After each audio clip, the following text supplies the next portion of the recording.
পশ্চিমবঙ্গ রাজনৈতিক হিংসা যেন সমার্থক হয়ে গিয়েছে, কারণ বৃহস্পতিবার রাজনৈতিক হিংসার ঘটনায় উত্তপ্ত হলো আরও একবার বীরভূমের সিউড়ি। বিজেপি কর্মীকে ব্যাপক মারধরের অভিযোগ তৃণমূলের বিরুদ্ধে। ব্যক্তিগত অশান্তির ঘটনাকে রাজনৈতিক বলে চালানো হচ্ছে, সাফাই দিল শাসক দল। দেখুন।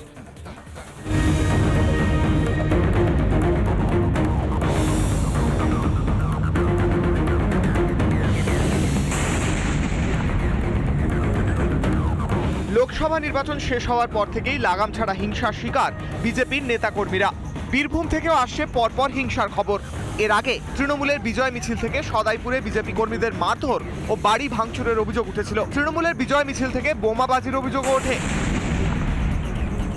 হিংসা থেকে বাঁচতে অনেকেই আশ্রয় নিয়েছেন দলীয় কার্যালয়গুলিতে। রক্ষা নেই তাতেও হিংসা থেকে বাঁচতে জেলার দলীয় কার্যালয়ে থাকছিলেন সিউড়ির মেটে গ্রামের বিজেপি কর্মী সন্তোষ বাগদি। বৃহস্পতিবার এলাকায় পা রাখতেই তার উপর চড়াও হয়ে বেধড়ক মারধর করা হয় বলে অভিযোগ। তখন ওরা সবাই বলছে যে সৈন্যের ঘর দাগ নিয়ে বলছে পিঁয়ে গেছি করে সৈন্যকেই যত বাড়ি দিলে আর তত আমার ছেলেকেও বাড়ি দিলে। আমি তখন সব ছেড়ে দিয়ে ছুটে দিয়ে আমার ছেলেকে ধরলাম গা। আমরা তোমাদের পায়ে পড়ছি গো, জোর হাত করছি গো, তোমাদের পায়ে ধরছি, আমার মরাকার মেরো না গো। কাঠগোড়ায় কোমা অঞ্চলের তৃণমূল সভাপতি বলরাম বাগদি ও তার অনুগামীরা ঠেলাঠেলি হয়েছে, একটু ধাক্কাধাক্কি হয়েছে। ধাক্কাধাক্কি অবস্থায় সন্তোষ বাগদি বলে যে ছেলেটা, তার একটু লেগেছে, আমি দেখেছি। তার জন্য একজন মানুষ হিসাবে মানবিকভাবে ওকে ফার্স্ট ট্রিটমেন্ট যেটা দেওয়া আমার নৈতিক কর্তব্য, সেটা ওকে করানো হয়েছে। আক্রান্ত বিজেপি কর্মীকে দেখতে হাসপাতালে পৌঁছন বীরভূমের বিজেপি নেতা দেবতনু ভট্টাচার্য। আজকেই বাড়ি গেছিল সকালে জামা প্যান্ট নিয়ে আসার জন্য। তো বাড়ি যাওয়ার সঙ্গে সঙ্গে বলরাম বাগদির টিম, যে নামগুলো আপনারা শুনলেন, তৃণমূলের দুষ্কৃতীরা এরা অ্যাটাক করে প্রচণ্ড রকম মারধর করে। না, এই ধরনের কোনো ঘটনা ঘটেনি। তৃণমূল আদপে কোনো মারধর করেনি। শুনেছি সেখানে তাদের ব্যক্তিগত একটা ঝামেলা ছিল, সেই ঝামেলাকে কেন্দ্র করে একটা গণ্ডগোল হয়েছে। দিকে দিকে রাজনৈতিক হিংসার ঘটনায় উত্তপ্ত রাজ্য। কবে ব্যবস্থা নেয় পুলিশ প্রশাসন, এখন সেটাই দেখার। সিউড়ি থেকে মনোরঞ্জন চ্যাটার্জি রিপোর্ট, রিপাবলিক বাংলা। ভোট মিটতে হিংসা মালদায়। বৈষ্ণবনগরে কংগ্রেস কর্মীকে পিটিয়ে খুনের চেষ্টার অভিযোগ। তৃণমূল নেতা তরুণ ঘোষের বিরুদ্ধে অভিযোগ। গ্রাম্য বিবাদের জেরে হামলা, পাল্টা আবার সাফাই শাসক দলের গলায়।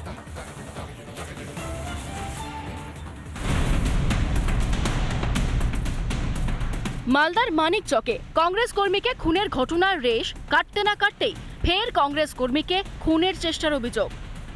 এবার মালদার বৈষ্ণবনগর এলাকায়। বৈষ্ণবনগর থানা এলাকার জানুটলা এলাকার এক কংগ্রেস কর্মী অনুষ্ঠান বাড়ি থেকে বাড়ি ফিরছিলেন এবং তারপরই রাতের বেলা তৃণমূলের দুষ্কৃতীরা তাকে তার পথ আটকায় এবং তাকে বেধড়ক মারধর করে। লাঠি, লোহার রড দিয়ে তার পায়ে, তার মাথায় গুরুতরভাবে আঘাত করে। অরুণ মণ্ডল নামে ওই কংগ্রেস কর্মী গুরুতর আহত অবস্থায় হাসপাতালে ভর্তি। খুনের চেষ্টার অভিযোগ উঠছে কালিয়াচক ৩ নম্বর পঞ্চায়েত সমিতির সভাপতির স্বামী তরুণ ঘোষের বিরুদ্ধে।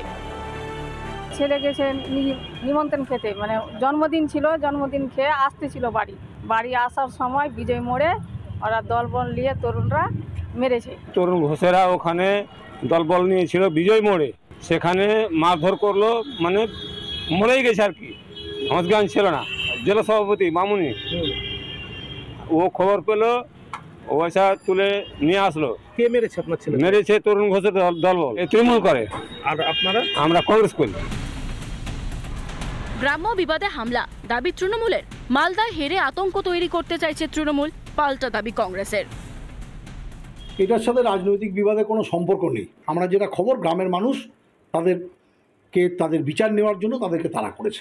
মালদার মানুষ গত লোকসভা নির্বাচনে ঈসা খান চৌধুরীকে জয় করিয়েছে, ফলে তৃণমূলের পায়ের মাটি শেষ হয়েছে। সামনে বিধানসভা নির্বাচন আছে, একটা আতঙ্কর পরিবেশ তৈরি করা। ঘটনার তদন্ত শুরু করেছে কালিয়াচক থানার অন্তর্গত গোপালগঞ্জ ফাঁড়ির পুলিশ। মালদা থেকে দীপঙ্কর গোস্বামী, রিপাবলিক বাংলা।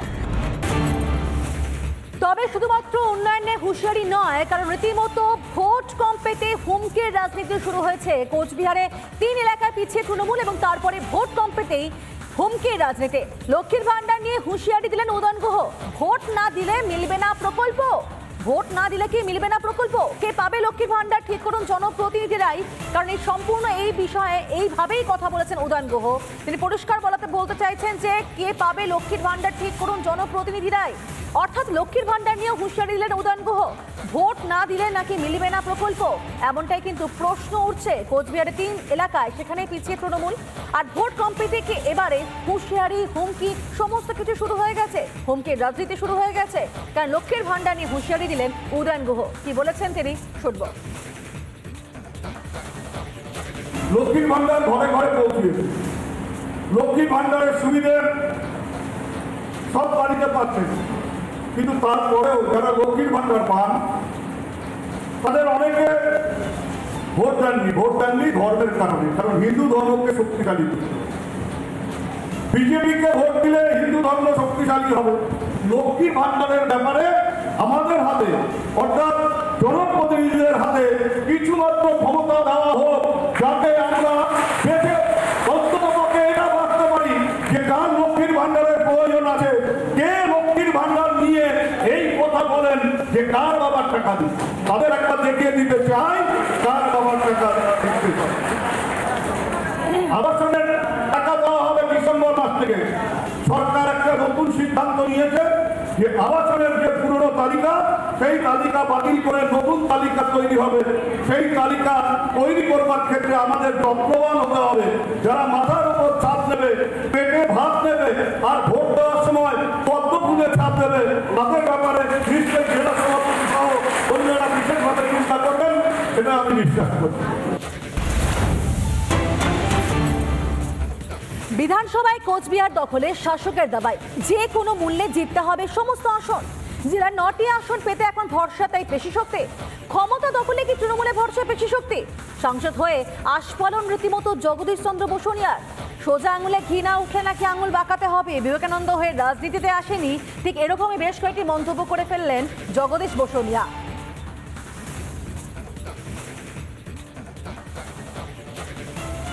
মুখ্যমন্ত্রী আমাদের ডেকেছে, আমরা কথা দিয়ে এসেছি আমরা 9 বিধানসভা জিতব।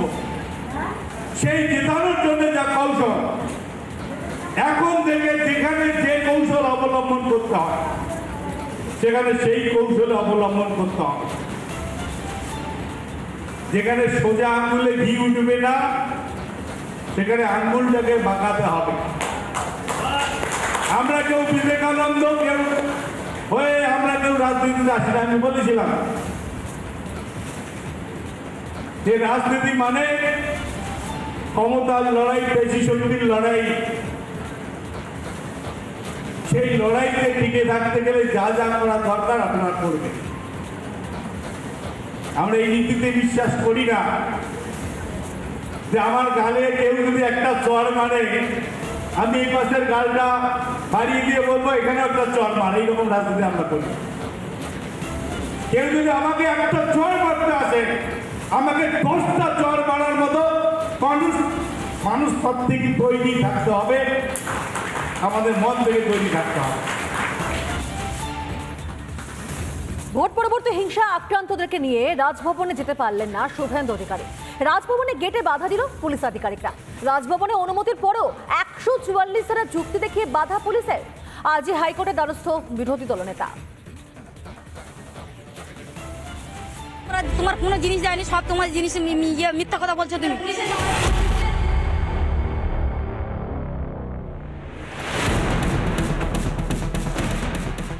ভোট মিটেছে, হিংসা থামেনি। কোচবিহার থেকে কাকদ্বীপ, রাজ্যের বিভিন্ন প্রান্তে ভোট পরবর্তী হিংসায় ঘর ছাড়া বহু।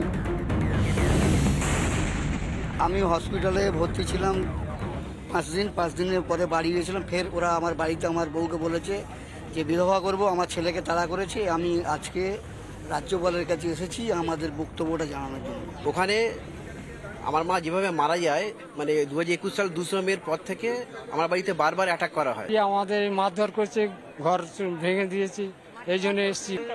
আমরা এসেছি ভোট পরবর্তী হিংসা আমাদের ঘর ছাড়া ব্যবসা বাণিজ্য করতে দিচ্ছে না। ভোট পরবর্তী হিংসায় আক্রান্তদের নিয়ে রাজ্যপালের সঙ্গে দেখা করতে গিয়ে বাধার মুখে বিরোধী দলনেতা শুভেন্দু অধিকারী। ভোট পরবর্তী সন্ত্রাসের জেরে যারা মূলত ঘরছাড়া রয়েছেন তাদেরকে নিয়ে যখন বিরোধী দলনেতা শুভেন্দু অধিকারী রাজভবনে এসছেন, পারমিশন রয়েছে, সেই ক্ষেত্রে দাঁড়িয়ে তাকে আটকে দেওয়া হলো। দ্বিস্তরীয় নিরাপত্তা ব্যবস্থা করা হয়েছে, যেইখানে এই মুহূর্তে শুভেন্দু অধিকারীর গাড়ি আটকে দেওয়া হয়েছে। অনুমতি থাকলেও 144 ধারার যুক্তি দেখিয়ে বিরোধী দলনেতাকে বাধা দেওয়া হয়। রাজভবন চত্বরে তৈরি হয় ধুন্ধুমার পরিস্থিতি। আমার মনে হয় 77 সালে এমার্জেন্সির সময়ও এই জিনিস হয়নি। আমি বিরোধী দলনেতা, আমাকে 1 ঘন্টা এখানে আটকে রাখা হয়েছে। হাজার হাজার বিজেপি কর্মী সমর্থকদের উপরে অত্যাচার করা হচ্ছে, আর সাংবিধানিক প্রধানের কাছে তার লিখিত অনুমোদন সত্য জ্ঞাপন দিতে দেওয়া হচ্ছে না। রাজভবনের অনুমতির পরেও কেন বাধা পুলিশের? রাজ্যের কাছে রিপোর্ট তলব করেছে রাজভবন। হাইকোর্টে যাওয়ারও হুঁশিয়ারি বিরোধী দলনেতার। রিপাবলিক বাংলা।